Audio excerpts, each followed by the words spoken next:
Trying to impress people can quietly make you less influential. It sounds strange because we are taught the opposite. We are told to look successful, sound intelligent, dress well, say the right things, and make people notice what we can do. And there is nothing wrong with doing those things. The problem begins when your attention shifts from becoming valuable to making sure everyone knows that you are valuable. The difference is small, but it changes everything. When you are trying to impress someone, your attention moves toward their reaction. Did they like what you said? Did they notice your achievement? Did they think your story was interesting? Did they seem impressed? Now you are no longer fully present in the conversation. Part of your mind is standing outside the moment, watching yourself perform. People can feel that. They may not be able to explain exactly why, but they can sense when someone is trying too hard to be seen a certain way. Compare that with someone who is comfortable enough to simply participate. They listen. They speak when they have something useful to add. They do not turn every conversation into an opportunity to prove how smart, successful, connected, or important they are. That person often becomes more interesting without trying to be interesting. This is one of the strange rules of influence. The less desperate you are to control people's opinion of you, the easier it becomes for people to trust your presence.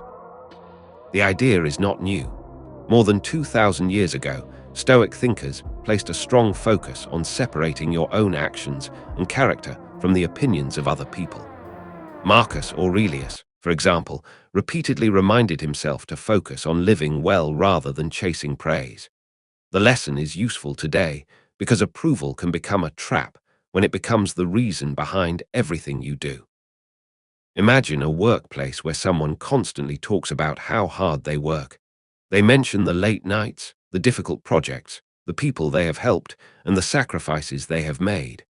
Another employee simply does the work, helps when needed, and lets the results speak. Over time, the second person may become more trusted. Not because they are necessarily better, but because they are not constantly asking everyone else to notice their value.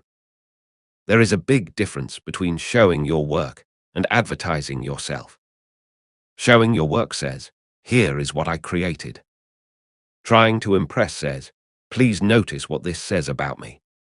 The first puts attention on the result. The second puts attention on your image. And image can become exhausting to maintain. Once you become dependent on appearing successful, you have to keep protecting that appearance. You may exaggerate stories. You may hide mistakes. You may avoid admitting that you do not know something. You may even make decisions based on what looks good instead of what is actually good for you. That is where the desire to impress starts controlling you. A student might choose a course because it sounds impressive rather than because it fits their abilities. Someone might spend money on things they cannot comfortably afford because they want to look successful. A person might pretend to understand something in a conversation because admitting confusion feels embarrassing. The common thread is the same. Appearance has become more important than reality. And once that happens, influence becomes harder to build because genuine influence usually comes from credibility. People trust what they can rely on. If you say you will do something and then actually do it, that matters. If you admit when you are wrong, that matters. If you can listen without turning the conversation back toward yourself, that matters.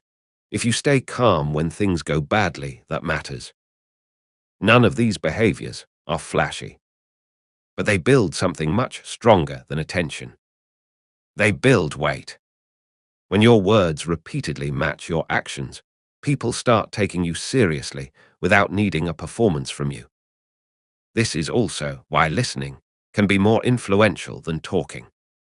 Someone who is desperate to impress often enters a conversation thinking about what they are going to say next. Someone who wants to understand is actually listening. That difference is powerful. People remember the person who made them feel heard. They remember the person who asked a thoughtful question. They remember the person who noticed something everyone else missed. You do not always need to be the most interesting person in the room. Sometimes becoming genuinely interested in other people makes you far more influential. Think about two conversations. In the first, someone spends 10 minutes telling you about their achievements, connections, plans, and opinions. In the second, someone asks about your experience, listens carefully, and responds to what you actually said. Which person feels more confident? Often, it is the second one. Not because they dominated the conversation, but because they were secure enough not to need the spotlight. This leads to another important idea. Confidence does not always look like self-promotion. Sometimes confidence looks like letting someone else have the credit. A manager who gives their team credit can gain more loyalty than one who constantly reminds everyone that they are the leader. A friend who celebrates another friend's success without turning it into a competition can become more trusted. A person who can say, "You were right," without feeling smaller demonstrates a level of security that is difficult to fake. Trying to impress often comes from comparison. You see someone doing well, and instead of appreciating their success, part of your mind immediately asks, "How do I show that I'm doing just as well?" Their success becomes a threat to your image. But when you stop treating every social interaction like a competition, you become more relaxed. You can admire someone without feeling inferior. You can learn from someone without feeling weak. You can let another person know more than you without feeling like your own value has disappeared. That kind of emotional freedom makes you easier to be around. And people naturally move toward people who make them feel comfortable. This does not mean becoming passive or invisible. There are moments when you should speak about your achievements, promote your work, negotiate your value, and make sure your contributions are recognized.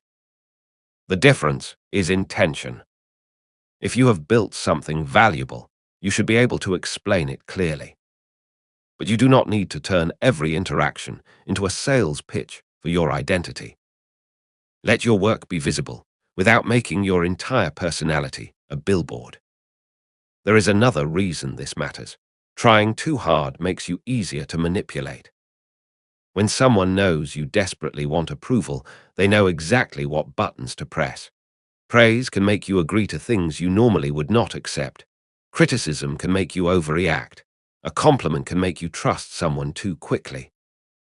If your self-worth depends heavily on how other people respond to you, people can influence your behavior simply by changing their reactions. But when you become less dependent on approval, those buttons become harder to press. You can receive praise without needing more of it. You can receive criticism without immediately falling apart. You can be ignored without desperately trying to regain attention. You can walk into a room without needing everyone in that room to think you are impressive. That is real freedom. And ironically, it can make you more impressive. Not because you are performing confidence, but because your behavior begins to look settled. You are not constantly checking whether people approve of you. You are focused on the conversation, the work, the relationship, or the goal in front of you. That focus creates presence. So the next time you feel the urge to prove yourself, pause for a second. Ask what you are actually trying to accomplish. Are you trying to communicate something useful, or are you trying to control how someone sees you?